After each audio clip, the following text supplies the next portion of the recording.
재수를 하면서 저는 가장 많이 들었던 생각이 나도 놀고 싶다였던 것 같습니다. SNS를 보면은 주위의 친구들은 다 이제 대학 가서 연애도 하고 놀러도 다니고 동아리 활동도 하고 정말 재밌는 뜨거운 청춘을 보내고 있는데 저는 맨날 아침에 똑같은 시간에 일어나서 똑같은 지하철 타고 똑같은 잡실에서 공부하고 또 집에 가면 뻗어서 그냥 바로 잠만 자고 이런 생활을 1년 동안 반복하니까 정말 제 자신이 초라하게 느껴지기도 하고 그만해버리고 싶은 생각도 정말 수없이 많이 들었습니다. 그렇지만 제가 이것을 어떻게 극복할 수 있었냐 생각을 해보면 정말 분명한 꿈이 있었기 때문에 분명한 목표가 있었기 때문에 버틸 수 있었다고 생각이 듭니다. 여러분들도 슬럼프가 당연히 올 거 아닙니까? 그럴 때 자신의 꿈 떠올리면서 공부한다면 아무리 재수생활이 힘들다 한들 N수생활이 힘들다 한들 여러분께서 충분히 이겨낼 수 있을 거라고 생각이 듭니다. 이투스 모의고사 6월, 9월 모의고사 성적 하나하나에 1일비 했던 것이 가장 큰 아쉬움으로 남습니다.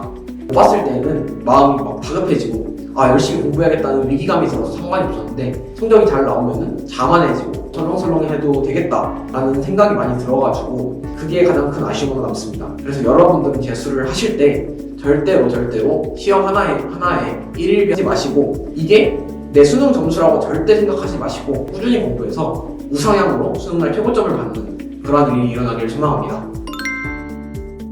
슬럼프를 최대한 짧게 끝내는 것에 올해 최대한 집중을 했습니다. 일요일을 아예 쉬는 날로 정해서 그날 뭐 친구도 만나고 유튜브도 보고 뭐 영화도 보러 가고 그런 식으로 일요일을 활용했던 것 같습니다.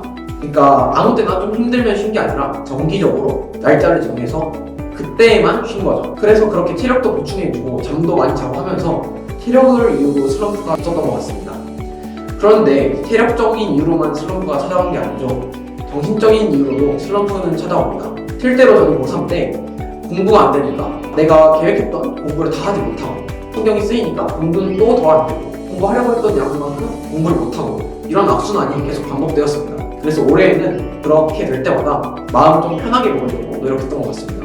자기 자신을 믿는 게 가장 중요하다는 것입니다. 내가 정말 1년 동안 열심히 공부를 해왔고 그동안 쌓았던 노력 그리고 그 시간들을 믿어야 한다는 것입니다. 올해 수능을 보면서 아무렇지 않게 그냥 술술술 풀어냈던 게 아닙니다. 어떤 상황에서 문제를 풀어나갈 수 있었던 이유는 제 노력을 믿었기 때문이라고 생각합니다. 내가 비록 뭐 몇 점을 받든 나는 충분히 노력을 했고 1년 동안 이렇게 꾸준히 공부했던 적도 없었고 나는 어쨌든 노력할 만큼 했어.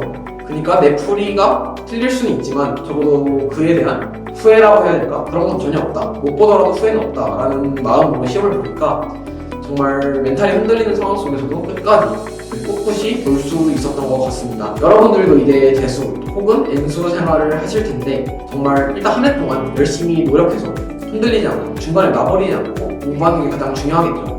그리고 그렇게 공부를 했을 때 나의 노력에 대한 자신감과 믿음, 후회 없는 노력에 대한 자부심을 가지시고 수능장에 들어가신다면 아마 저처럼 당황하지 않고 어떻게 나오고 당황하지 않고 수능 잘 치고 오실 것이라 생각이 듭니다. 그래서 내년 이 자리는 저 대신 이 영상을 보시는 여러분들이 대신 인터뷰를 하고 있으시기를 소망합니다. 감사합니다.